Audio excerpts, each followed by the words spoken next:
So this week we're learning about the parable of the mustard seed and the yeast from Luke 13, verse 18 to 21. If you haven't read that yet, you should go and read that now. And if you haven't done the discussion questions yet, I'd recommend doing that now. So if you've ever helped your mom in the garden, then you know that most seeds are really small. They can fit, and some of them are so small that they can fit on the tip of your finger. In this week's parable, Jesus talks about the mustard seed. The mustard seed is a very, very small seed. It's one of the smallest seeds in the world. However, just one of these teeny tiny seeds can grow into a huge tree. Jesus tells us that if we even have faith the size of a mustard seed, we can have faith to move mountains. So even though we can't physically move mountains, God tells us that even if we have faith the size of a mustard seed, which we know to be really, really small, we can have a really, really powerful faith. Now, the most powerful thing in the universe is a gamma ray explosion, which is a huge explosion from outer space. But even though a gamma ray explosion is huge and powerful, God's love for us is much more powerful. God tells us that He is the most powerful thing in the universe, and Christ tells us that our faith is enough to move mountains, which is pretty powerful if you ask me. So Jesus also tells us a parable about yeast. Now, if you got an experiment bag last week, you'll know that yeast is super duper duper tiny.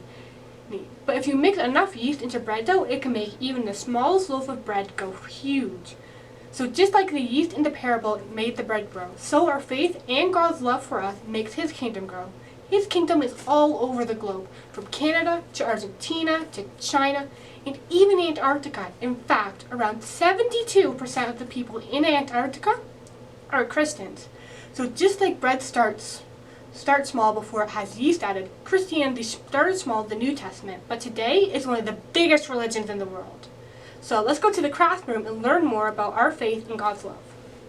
Hi guys, this week we're looking at the parable of the mustard seed and the yeast, and in accordance with that, we're going to be making a handprint tree. So to do that, you're going to need some paint, some paintbrushes, and a piece of paper, and your hand. So what you're going to do is you're going to take your paint, and you're just going to paint your whole hand like this. Be careful to do that with non-toxic paint so you don't hurt yourself by accident. And so just I'm just going to really quickly do this to show you, but you guys take your time and do whatever colors you want. So once you're done, you're just going to quickly press your hand on the paper. And then as you can see, this kind of turns out kind of pale, so if that happens to you, you can just do a second coat. So you take your paint and you paint your hand.